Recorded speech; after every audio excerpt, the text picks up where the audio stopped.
सिर्फ 120 जॉब्स के लिए एक टाइगर रिजर्व पर माइनिंग का अप्रूवल दे दिया गया है।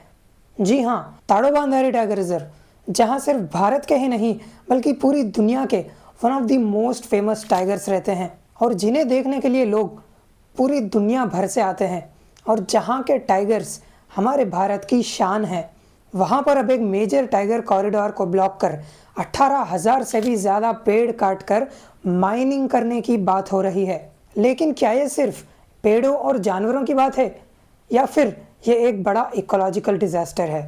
तो चलिए इस प्रॉब्लम को समझते हैं। तो ये इशू स्टार्ट होता है महाराष्ट्र के एक गांव लोहार डोंगरी से, जो कि ताडोबा अंधारी टाइगर रिजर्व और ब्रह्मापुरी फॉरेस्ट के बीच का एक क्रूशियल टाइगर कॉरिडोर है। कॉरिडोर मतलब क्या है?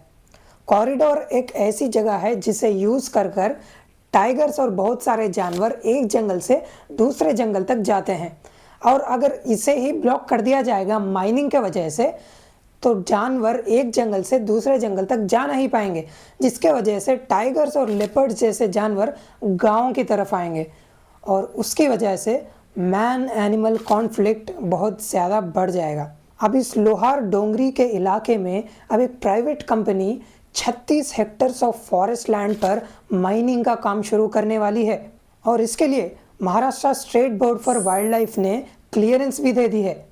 और हैरान करने वाली बात यह है कि खुद इस बोर्ड की एक्सपर्ट कमेटी ने एक वार्निंग भी दी है कि यहाँ माइनिंग करने से इरिवर्सिबल डैमेज होगा, जानवर डिस्प्लेस होंगे और मैन एनिमल कॉन्फ्लिक्ट बहुत ज़्यादा बढ़ जाएगा। लेकिन Maharashtra state board for wild life ने इस सलाह को साइड में रखा और माइनिंग प्रोजेक्ट की फाइल को अप्रूवल देकर आगे भेज दिया national board for wild life के पास। हाँ, वो बात अलग है कि national board for wild life का अप्रूवल अभी पेंडिंग है, लेकिन जब यह डिसीजन गलत था तो पहले अप्रूवल दिया ही क्यों स्टेट बोर्ड ने? सच बात तो ये है कि महाराष्ट्र गवर्नमेंट को अभी जानवरों और वाइल्ड लाइफ की परवाह नहीं है। अब बात करते हैं इनके फायदे और नुकसान की। सरकार का लॉजिक ये है कि यहाँ पर डेवलपमेंट होगा और बहुत सारी नई जॉब्स बनेंगी, लेकिन रियलिटी चेक करिए जनाब, इस प्रोजेक्ट से सिर्फ 120 जॉब्स मिलने वाली है और जिसमें से सिर्फ 32 परमानेंट है। अब इन 120 जॉब्स के बदले में हम खो क्या रहे हैं?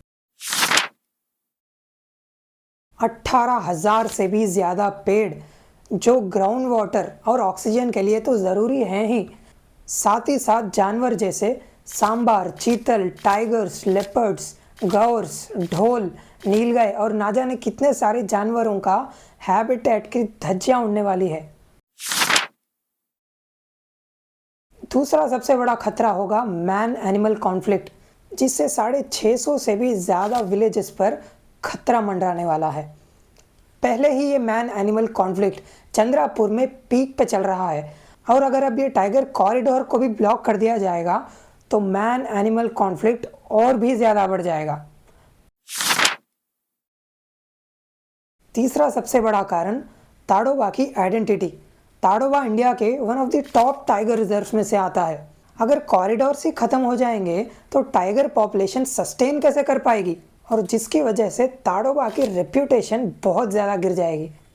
तो दोस्तों, फाइनली मैं यही बोलना चाहूँगा कि डेवलपमेंट तो ज़रूरी है, लेकिन सिर्फ 120 जॉब्स के लिए अपने सबसे बड़े natural heritage Tadoba Andhari tiger reserve को खतरे में डाल सकते हैं क्या हम? आपको क्या लगता है, क्या यहाँ माइनिंग की परमिशन देना सही है या फिर कोई और बीच का रास्ता भी निकाला जा सकता है? आपकी राय कमेंट सेक्शन में ज़रूर बताएं मुझे। और अगर आप जानवरों और वाइल्ड लाइफ की थोड़ी सी भी फिक्र करते हैं तो इस वीडियो को शेयर कर ज़्यादा से ज़्यादा लोगों तक पहुँचाएं, ताकि हम सब मिलकर ताडोबा के लिए एक सही डिसीजन लेने में मदद कर सकें। धन्यवाद।